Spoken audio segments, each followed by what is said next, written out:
to Unhinged Addiction. I'm your host, Eric Zink. I go by the Mr. Impulsive on TikTok and a lot of social media. I also go by Eric B. Zink on YouTube. And on this episode, I wanted to share about rehab and when are you ready to go to rehab and what is rehab really about. I had the opportunity to do a lot of work with Refine Recovery. If you haven't checked out refinerecovery.com, do it if you're looking into rehabs. These guys are amazing.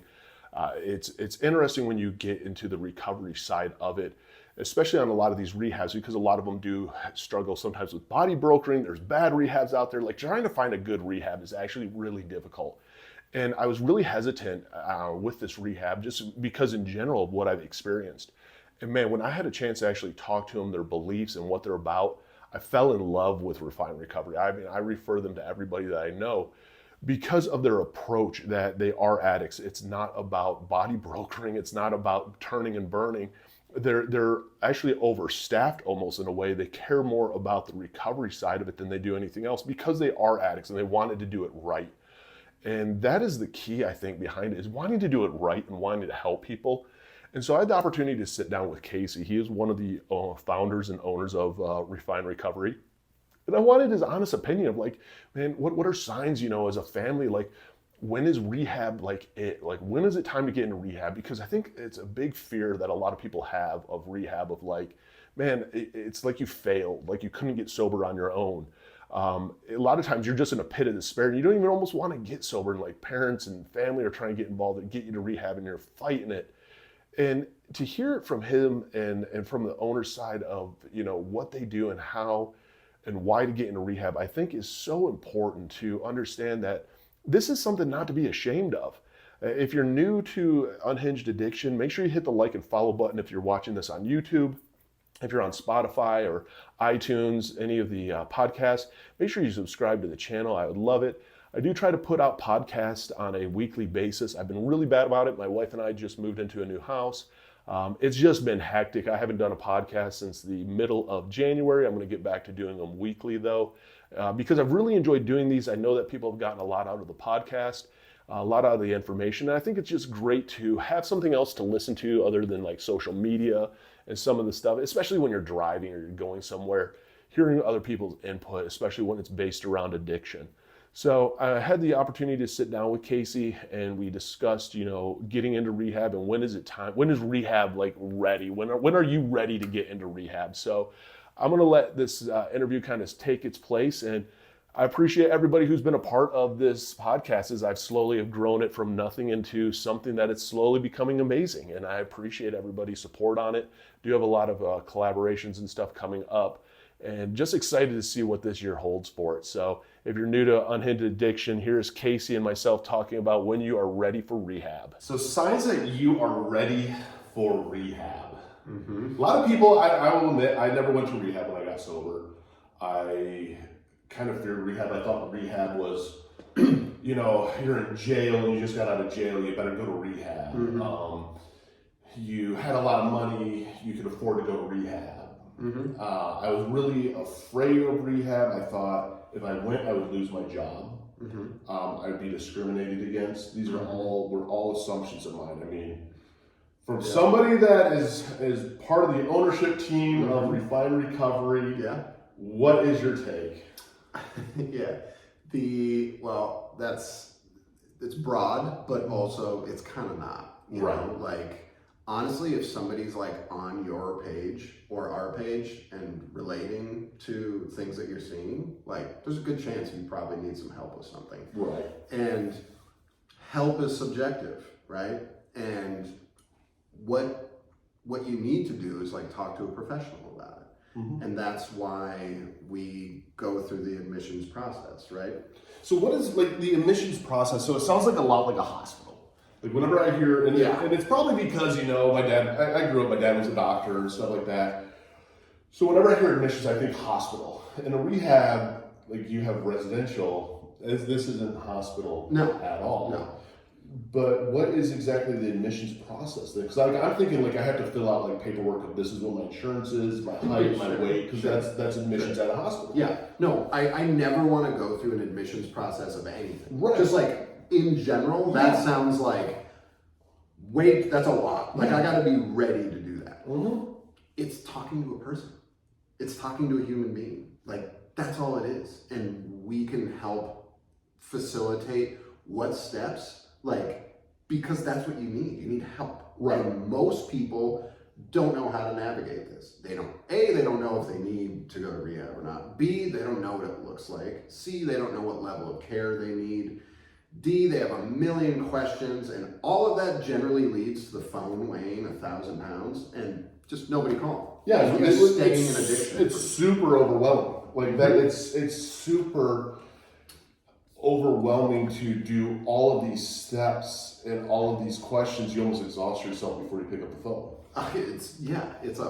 It's the hardest call to make, and most people don't make it until they're really at a point where they've either lost everything or they're so deep in addiction that the pain level is so bad that they call. But what I think people don't realize is, like, it doesn't have to get there. Right. Like, if you have addiction problems, or you think you have addiction problems, or you want to, like, talk to a professional to see if you do, call. Like, the worst that could happen is you get help. You're gonna get help either way. Right. The worst that's gonna happen is clarity. Right.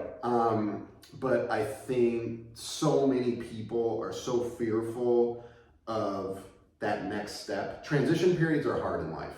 Right. Even if it's something you know you need to make. And yeah, just quitting a job or getting out of a relationship and stuff. These are it's hard to do. Even if you're going to a better job. Yeah, yes. Like, you might be like, oh, I'm friends with that guy, that's gonna be hard. Yes. I guess I'm gonna quit, I'm gonna make more money and have a better schedule. Like, I've quit jobs that were Right. better, and transitioning was hard. Yeah. So transitioning out of a life that I've convinced myself is comfortable, or I've adapted to make my reality. Like, when you're in active addiction, you're living in a universe of one. It doesn't make sense. It's really it's amazing because it's so, people think it's a party and stuff with some of the drugs out there. Some of the drugs are isolating, but it's amazing how it's this you're by yourself and you're so alone.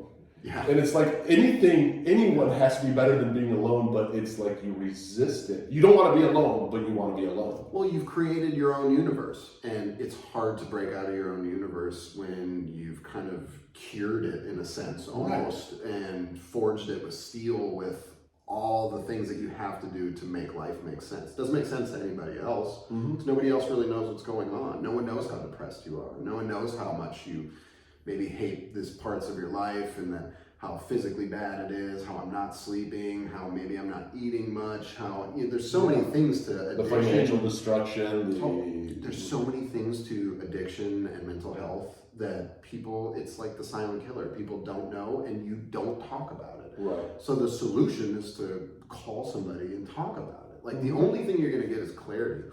And I think people are so fearful of that, but every time I've picked up the phone, I say, this is the hardest part.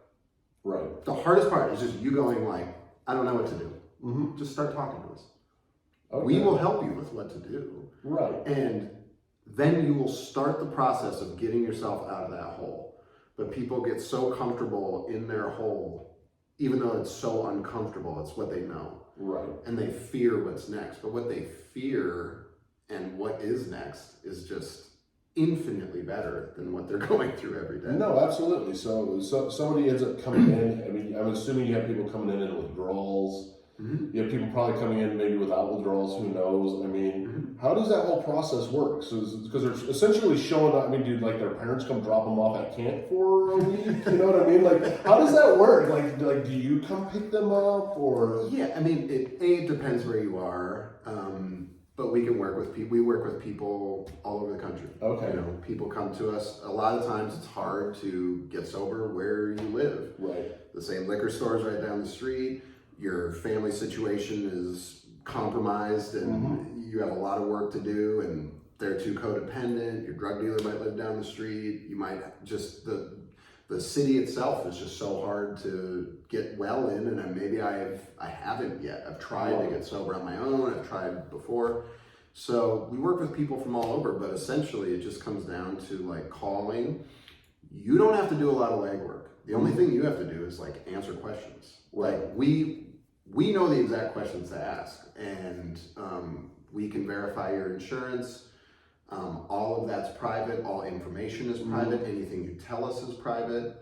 And on the contrary, we can also help people save their jobs, take medical leave, write court letters. There's so many things that we can do, but I think people get so bogged down because of the fear of like losing my job, court, all the stuff that comes along with it. And then the fear of detox, like how bad is it going to be? All the questions that get answered in the call are generally the things that make people stay in the hole. So that's my thing. It's just like, call, you'll talk to a professional, everything will be private, and all the questions that you probably have in your head that you're going over a bunch of times, like we can give you clarity on and help you find a way out. That's amazing, because I do agree that I don't think many people, like that would be one of my biggest fears is like, what about my job? What about my family? What about, there'd be just so much paranoia, because I was already paranoid as an addict, and so my paranoia would be through the roof.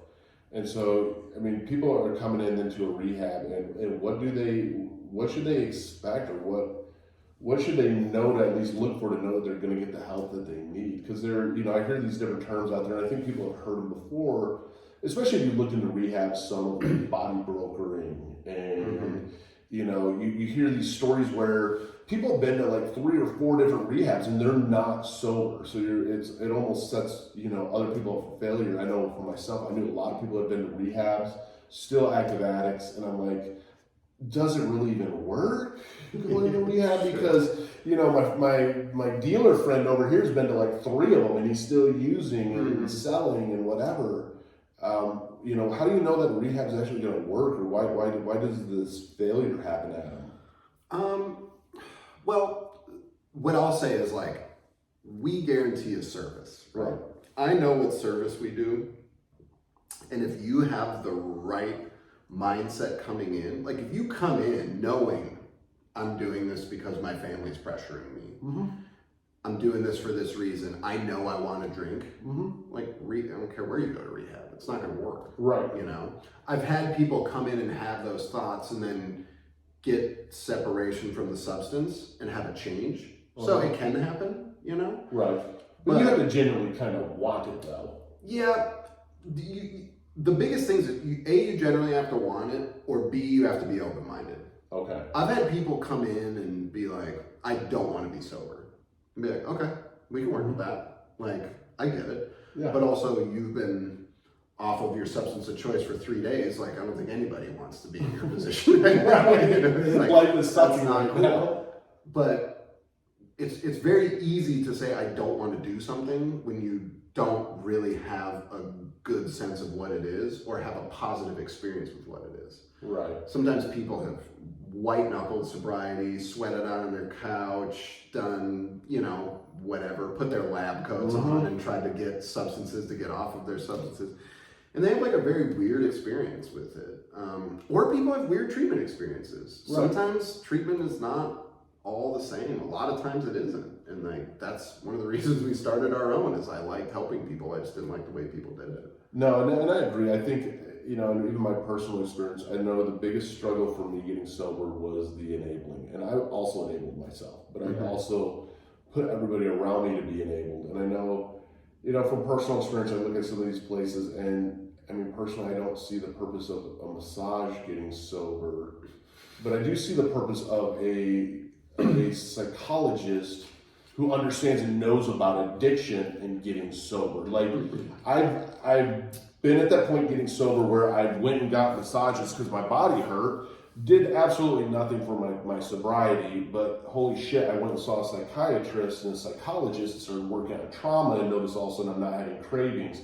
And oh my God, I'm healing from my trauma all of a sudden. I don't have these urges to run away from it. That I see the benefit to. I mean, what's your take on that? I mean, when it comes to treatment, your view, you said, is a little bit different. So what would that be from what you would say industry norm is?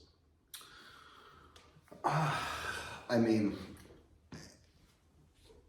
industry norm, I think, can be generally one of 2 settings. Okay. It's either a state-run facility that has 150 people at it, and it's very, very cookie cutter, and you might get a few meds. Like, you can go there and you're probably not going to die.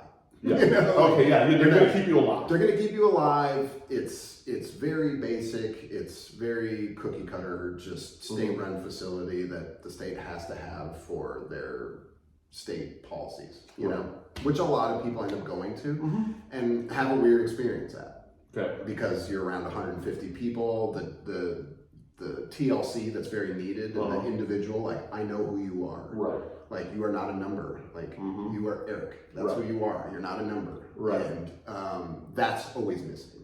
Okay.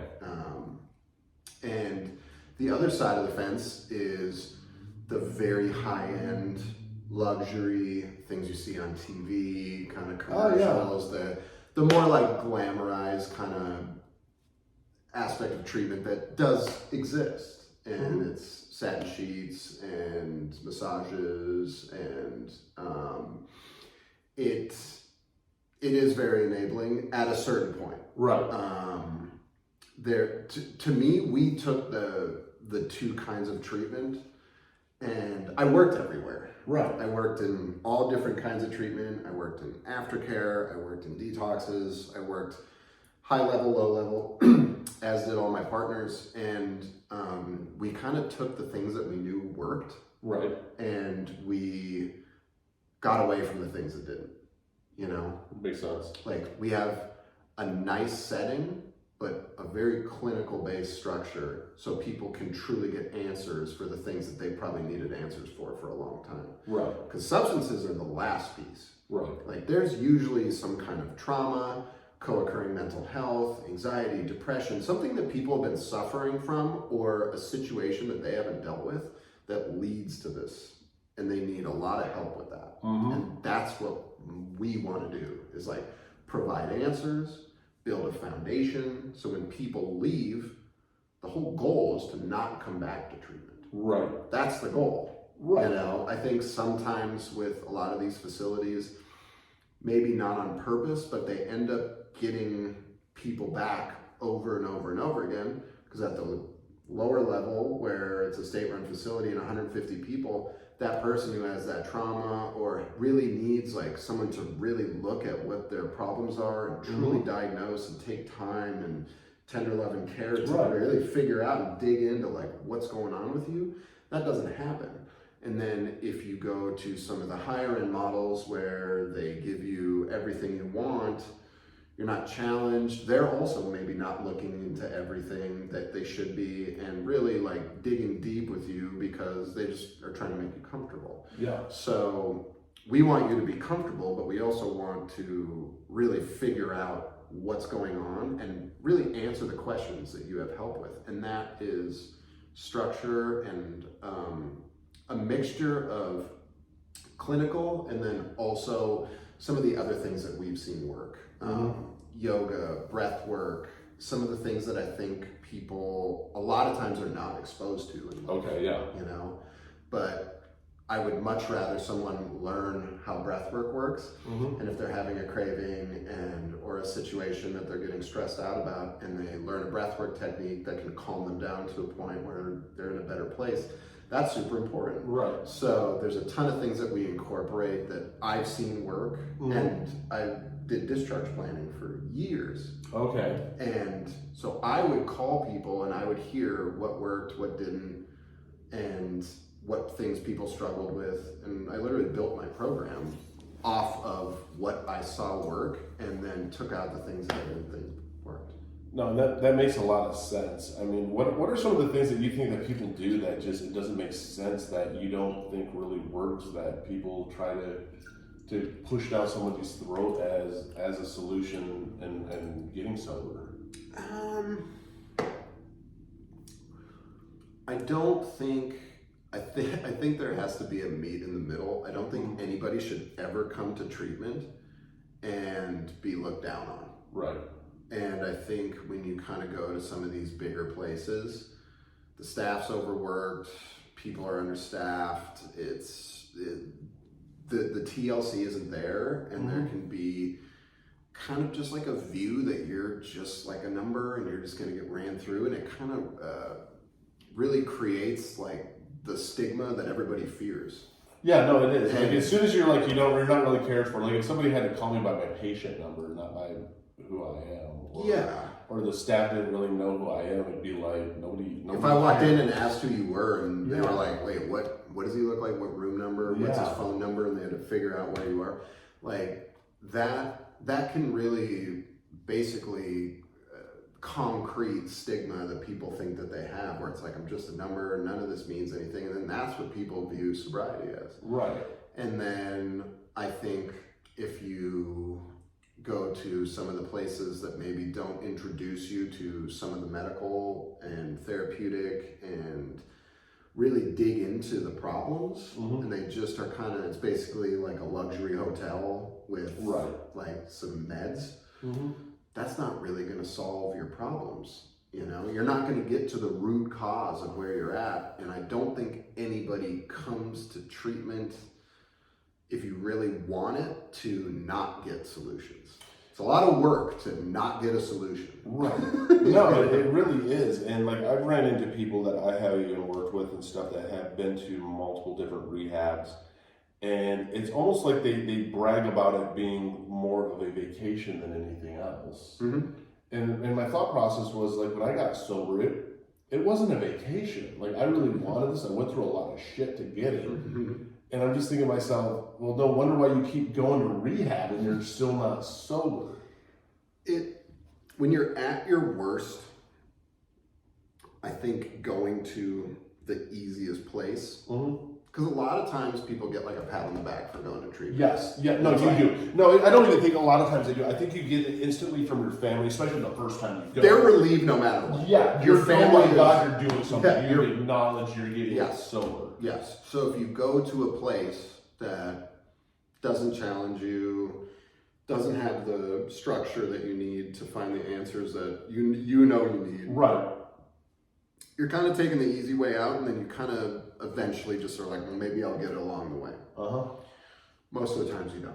Right. Most of the times you really have to like dig in, find a therapeutic base, really think about like what things I can change, what are the root causes, are there medications I may need, have I really never admitted, man, I'm really anxious and I might have a problem with that, or I'm depressed, or there may be something else going on, or I've been hiding this thing for so long. Like, if you never really address what's really going on in here and here and here, then, and you don't do it in the right format, you're never going to get an answer for it. And that's one of my biggest things. Is like, we try to offer answers and solutions for everybody's individual problems.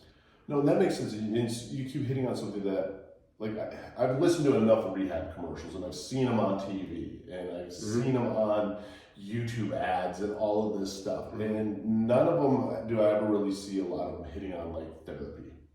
It's more on like, let's get you clean over here at, this big house. Yes, exactly. And I'm like, okay, you keep hitting on therapy. I mean, when you are working with some of these people, and I know you can't go into like exact stories and stuff, but do you find that like you start working with somebody and next thing you know, it turns into this whole, I was sexually assaulted as a child thing, and they haven't started to ever share about this, and all of a sudden they just start opening up like Pandora's box, and you're like, holy fuck, but nobody really knew about any of this. Even their family doesn't know about this, and you start to go, holy shit, like here is where your addiction kind of stemmed from.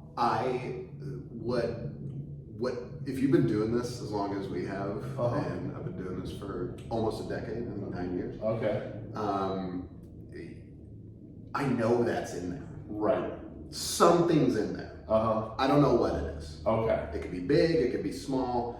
Something I've done, whether it happened before I started drinking or whatever substances caused me to do this thing, or I'm hiding things or whatever. There's always something to it. Right. And addiction is just running from it. Addiction is running from a problem. Right. That's all it is. It's a very temporary solution that exasperates once that solution's done to a problem that I have, And I say it all the time, like, substances were fun until they're not. Right. Then they got dark. And once it got dark, it just kept getting darker. And I've just been running from it for a long time. And that's what I'm saying about like coming in and trying to really like unwind what those problems are and do our best to give you an actual answer. Like not like an answer like things are going to be solved, Right. but also what happened, how has it bled into my life and my actions, how can I actually process this thing that to me maybe no one ever has or can. But when you talk to a therapist who's helped somebody probably through the exact same problems that you have been through and knows a path to get there, can offer solutions, can give you tools to help maintain a level once you actually get sober and change what maybe that ruminating thought or that painful moment has been in your life. Like you can change that. Right. You can. Yeah. It's going to take work, but you can change it. And it's going to be a lot less work than hiding stuff, lying, manipulating,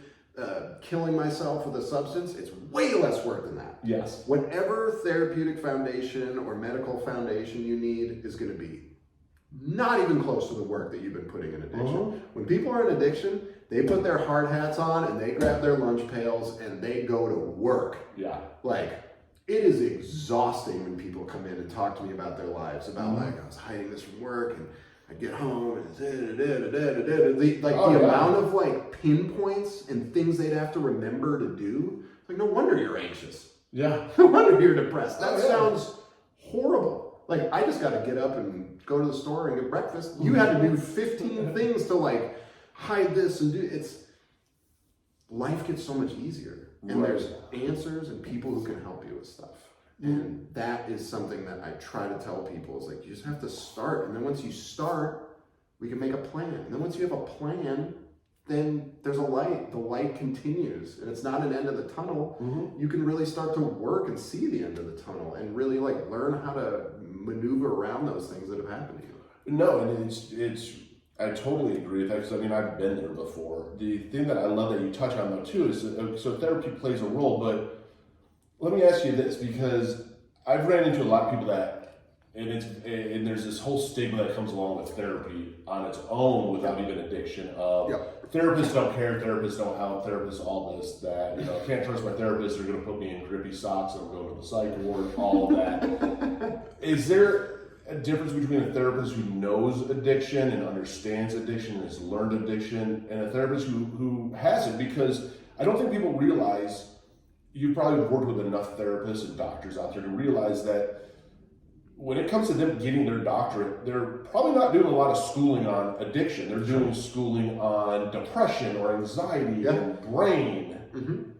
What is the big differences in these two therapists? The therapist that knows addiction versus the therapist that doesn't know addiction? Like our therapists obviously are very well trained in what addiction looks like. Right. I think a lot of that is in people's heads. I think most therapists have somewhat of an understanding. Okay. But also, are they going to be the right therapist for you? If they don't really have a lot of addiction experience, probably not. Right. It's a very complicated thing, and our therapists are very well trained in it. But I think the biggest thing is the stigma, right? Like addiction breeds really, really toxic things that I don't like to talk about. Right. Like, I stole from my mom. You stole from your kids. I hurt somebody. I did this. I lied. I cheated. I stole. Manipulated. And I think sometimes people are so fearful to say that to anybody that they can shoot holes in the therapy process. You know, like, oh, the therapist will think this and they'll think that. It's like, you think I don't know you didn't steal from somebody or lie to your boss or stole, whatever. All of it, we've heard all of it. Right. Anything that you're going to tell us is like not going to shock us. And anything that you're holding on to that's really dark, this is the place to talk about it. Right. Like, you go to therapy maybe once a week, maybe, if you're doing it a lot. Yeah, that's a lot. That's a lot, right? Going once a week is a lot. That's a lot, right? When you're in treatment at Refine, our therapists are there every day, either doing a group, you get multiple individual sessions, you get to really unpack something that can take a long time to unpack if you're doing it out on your own. But then you also have no backup. Like, not only is there therapists, there's counselors, there's case managers, there's nursing, there's medical staff, there's myself and the ownership team that are there. There's so many people to also, not only once you unpack that in therapy, to then get support around it. That's really, really hard to recreate. I think it is, and I think the part about it even too, that it's hard to do it by yourself.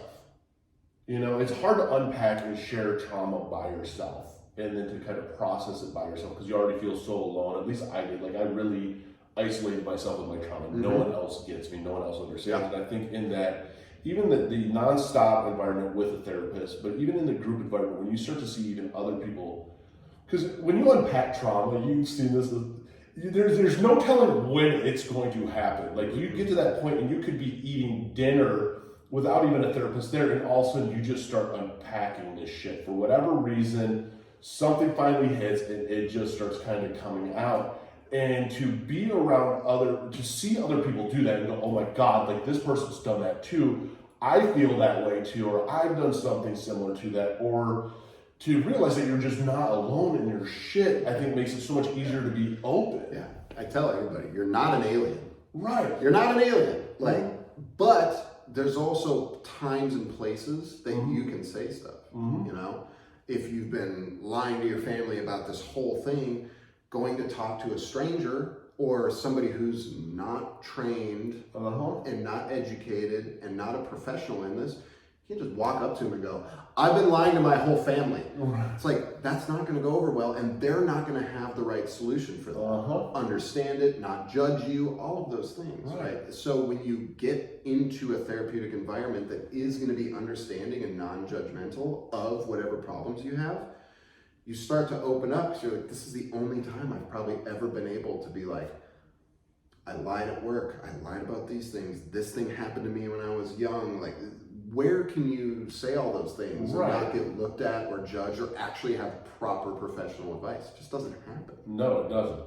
And I think it just makes you feel more and more alone. So be able to have an environment that you feel safe enough to do it makes it so much easier to unpack it and to finally share it.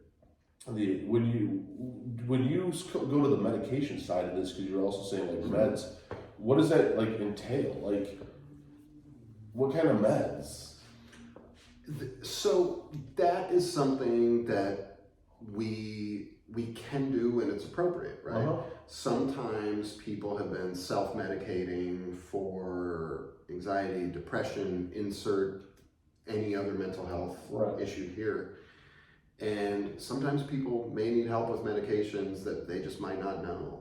It's not something that's forced on you, but also once you start to separate yourself from the drug of choice through the process of like detoxing and residential treatment, sometimes it's very clear through your therapist, through doctor, nursing, that it's like, there may be some problems here. And like, there's a reason that you've been drinking.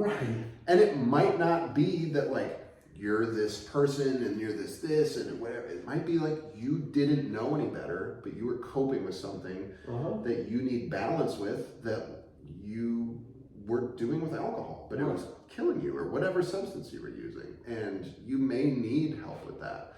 So that's something that can happen. It's not always. I think sometimes there's that misconception that people come in and medications are just like forced on you. There's some medications that if you come in for your safety, you got to take for part of the detoxing process. But I think people have a lot of miseducation on what it looks like to A, properly detox, and then B, the process of getting on other medications that you may need that you are subsidizing with your drug of choice if you have another mental health disorder that may come up. And then I think that you even hit it too, because it's kind of those two overlaps. You get that overlap where people think that rehab is a lot like prison and all that. But then you also get this other weird overlap where people think it's a lot like almost like a psych ward. You know, and the nurses are coming by and here's your cup full of pills and swallow these in front of us and let's make sure you swallow them all and now to your room. Why does it have that? Why do you think it has that stigma also? Because do you think there are rehabs out there that do force it, or what is it that draws people to thinking that? Education, to be honest. You know, who's miseducating everyone? I think people. I'll just say, like, there's tons of things that, like, I don't know what the process of chemotherapy is. Right. I've had it explained to me from friends of mine who've had cancer. Right.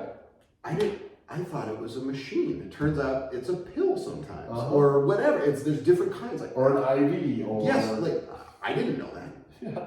I thought it was some machine, and if you had it on your shoulder, they would right there. Cancer's right there. Like, I didn't know. I thought it was like I don't know. No, it's funny that you said that. So I don't know where I got this from. Maybe the movies or what. I used to think for the longest time that chemotherapy was like an MRI type deal. Same. You know, like you went in and they these radioactive waves are going through your body and shocking you cancer in this area. 100%. And like 5 years ago, I kind of started learning from people who have had experiences that there's different kinds of people. Like, I didn't know people have the same thing with detoxing, with mental health medications. They don't know. Right. And there's this misconception of, like, yes, when you come in, you get put on some kind of detox protocol to help wean you off of your substance of choice. Why? For safety. Okay. To manage withdrawal symptoms. So if I came in on alcohol, I'm going to get prescribed something, or I'm going to be given something different than meth versus opiates. Yes. Okay. Yes. Every detox is catered to you. It's based off of all the things that are on the pre-assessment, which is basically just questions that we ask you. You know, like, how long have you been drinking or using your substance of choice? How much have you been using? Age, weight, outside medical issues. You know, there's a lot of things that we ask you to get a real, actual look at what's going on. Okay. And then our medical team makes a decision on what that would look like for you, and that'll look different than it would for me, even if we were using the same amount. And, you know, it's really customized. And that is to manage withdrawal symptoms, so it's not an absolutely painful process. That you can really be in an actual state that you can make some progress in. And for safety's sake, it's not safe to detox on your own from any substance. Why is it then, like with AA, and I'm going to just use AA as an example. I believe in AA, I know that it works. I also have downsides to AA. I don't agree. I don't think that there's any right or wrong way. But one of the things, like when I first got sober, a lot of these old timers per se were the people that I ended up getting in touch with. And it was like, flush all your alcohol down there and just like raw dog it. You know, and I have people who ask me this, and I get asked this all the time, you know, should I just cold turkey it? And I'm like, no, but, you know, why shouldn't people cold turkey it even if it's like meth? And it's not necessarily is it a deadly withdrawal if it's methamphetamines, but why shouldn't they cold turkey that? It's the same thing that we were just talking about, that there's no foundation laid therapeutically.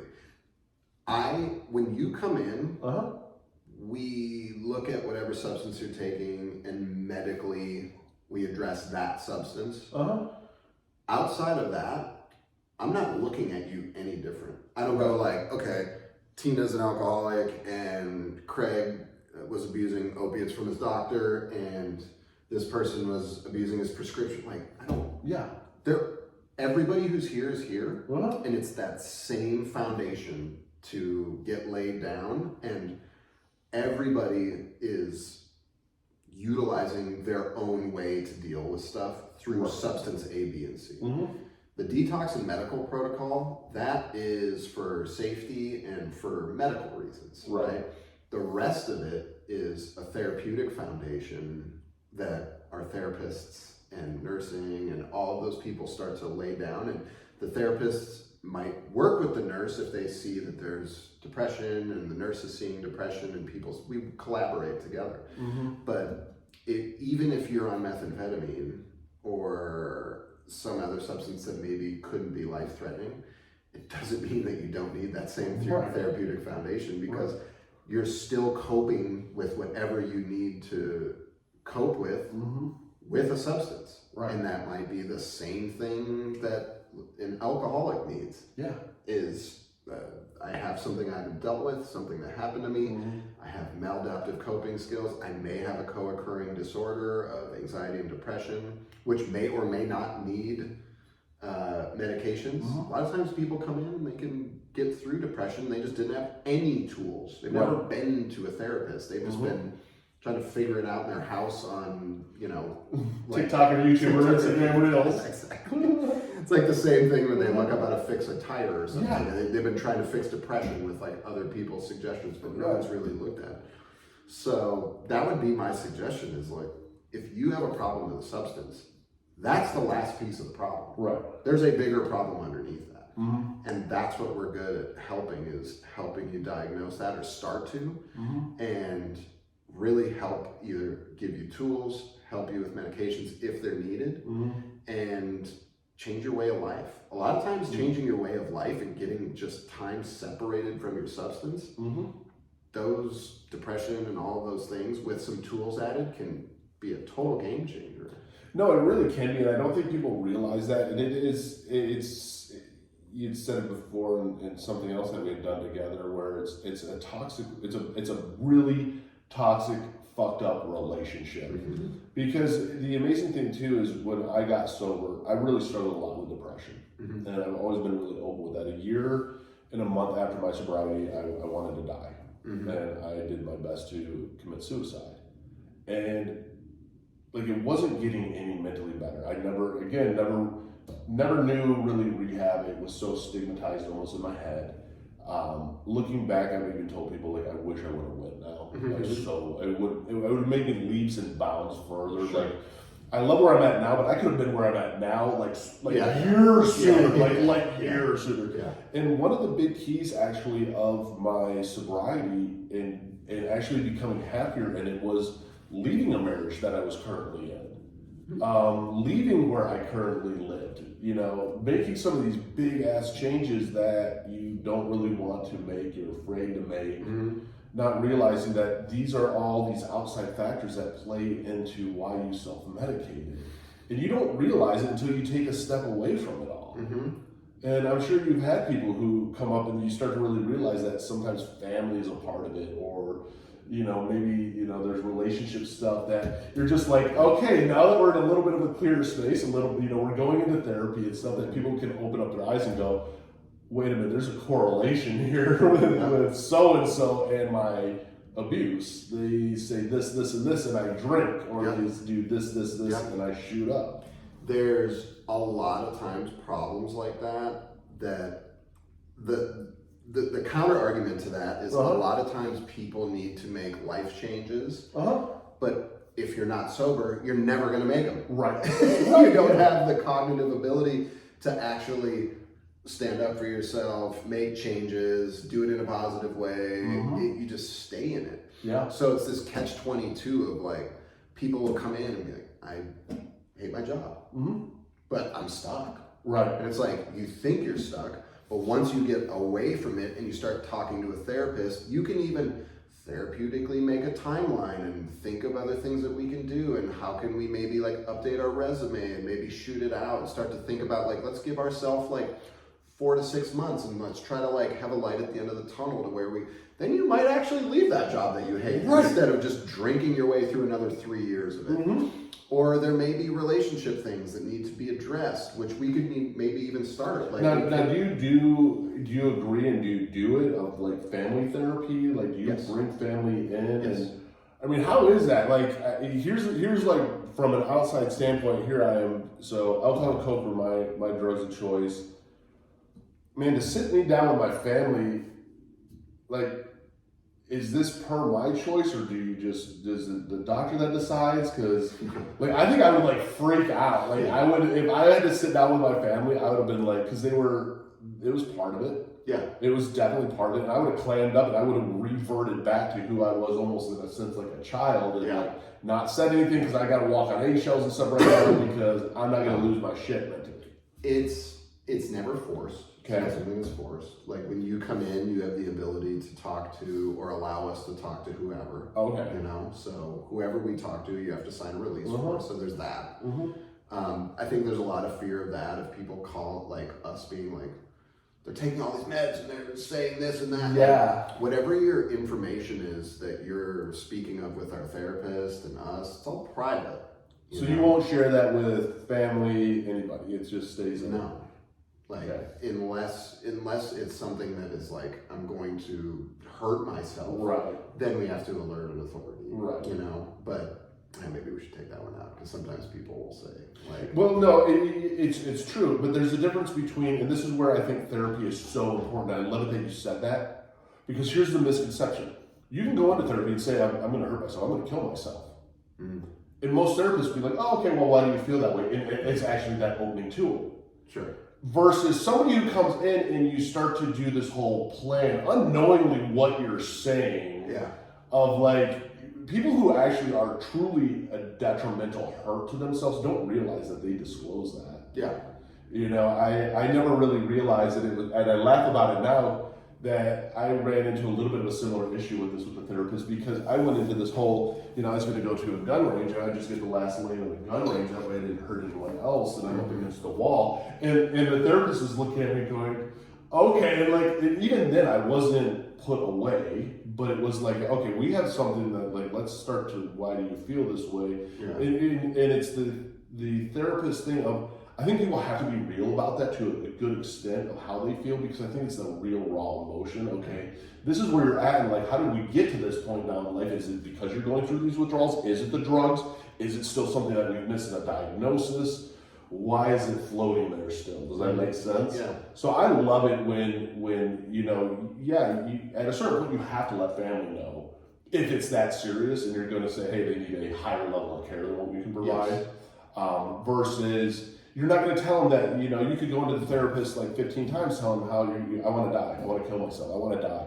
But versus on how you're saying and how that conversation is going, if it's a viable threat or not, or somebody's communication. Something that I find to be the answer to a lot of questions is suicidal, being like actually suicidal and just not wanting to be here is something that I find to be one of the most common things. I think a lot of times people that come in, their lives are so chaotic or painful, and they're just drudging through every day. And every day they wake up, it might be easier if I just didn't wake up. Mm-hmm. They might not actively be suicidal. Right. It's more so like, I just don't have a way out. Mm-hmm. And I don't want to per se kill myself, but if I just like wasn't here, this would be a lot easier. Yes. And if I just didn't wake up, maybe this would be a lot easier. And that is something that I see a lot with addiction. And that's something that I can see change really rapidly with people, because once you get into the actual motion of fixing the problem, a lot of times those things of I don't want to be here anymore, or I'm so depressed and I'm so anxious, like when you get into the solution, it feels better. You feel better because I've been dodging this for so long, you know? And this is like any part of life. Like the amount of times that I've like begrudgingly went to the doctor and then like got an answer and like, oh, I just need physical therapy and my knee will be better. Oh, well, I could have maybe done that 6 months ago and like my knee could have been better. To your point, you're like, I wish I would have went to treatment. I could have got years ahead. It's like, it always feels good to do the right thing, but sometimes it's hard to do the right thing. And sometimes the disease or diseases will keep you in the cycle of not doing the right thing. Well, that, and it's also, I think even as an addict, one of the things like I really always struggled with was the accidental suicide, you know, the label stuff. Because I know as an active addict, you get to the point where your self-medicating isn't healing anything. Yeah. It's not doing what it's supposed to. And so it's like you're looking almost for this next solution.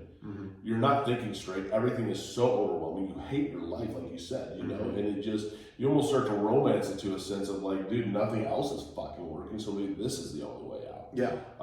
Versus like when you do actually start to really get sober and unwind it, after a week or 2 weeks, all of a sudden you don't really feel that way anymore. Like you see a light at the end of the tunnel and you're going, well, man, if I do this, this, and this, it could even be better. And it opens your brain up to all these possibilities. Yeah.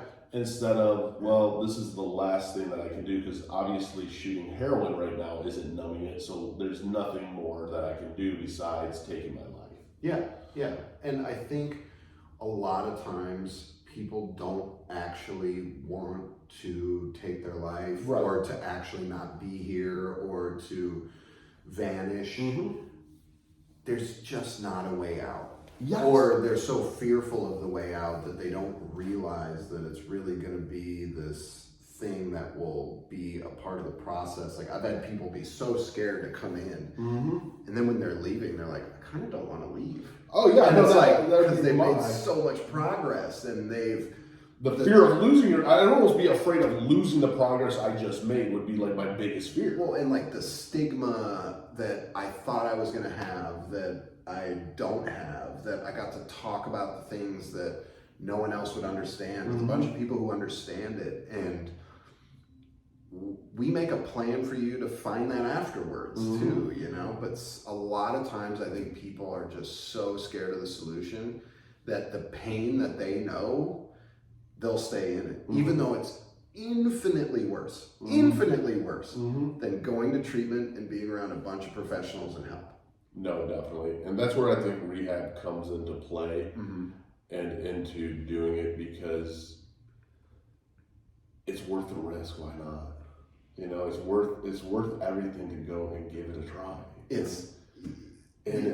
Why not? Like, I just don't get why people don't take the risk, because essentially it is, you don't know the outcome, you're afraid and you're scared.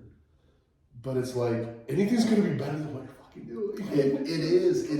And it's so hard to see it in the moment, but when you are in it, I see it. I mean, I've pulled so many people out of houses and hotel rooms and seen people at their absolute worst, and it took weeks, months, family members, so many people to help them get in. And once they get in, infinitely better, almost instantaneously. Like, first 3 days, generally, I see a positive upswing and change in almost everybody. They're around community, they're around people who really understand, they're around people who care, and it feels good to not self-destruct. Self-destructing does not feel good. No, it doesn't. And you know it, and you know you're doing it, and it's just, at a certain point, it's mechanical. I don't know how to turn the machine off. No, and it gets worse and worse, and each self-destruction is worse and worse and lower and lower every time. When you get out of that cycle and you get into this unknown that is so much better than what you know, it is so special to see, and so many people don't realize like how much better it can be in such a short amount of time. Right. Like, I went to the center last night, and I saw a bunch of guys that I saw them on their intake day. Yeah. I saw them at their absolute worst. Like, they were all eating dinner together. Right. And then they were going to watch a football game and have a group about processing how their day went. That's right. They don't want to be back in the home. No, exactly. They don't want to be drinking in their car. They don't want to be overtaking their prescriptions again. None of those guys were saying that. They were eating dinner together and watching a football game and processing how their day was in treatment. That's awesome. Like, I see it all the time, but it's so hard to convince somebody that it really is better, or just to pull someone out of the disease, because that's really what it is. Right. We're pulling them out of a disease, you know, that currently has control of their mind. No, that's insane. That's what it is. I love that, dude.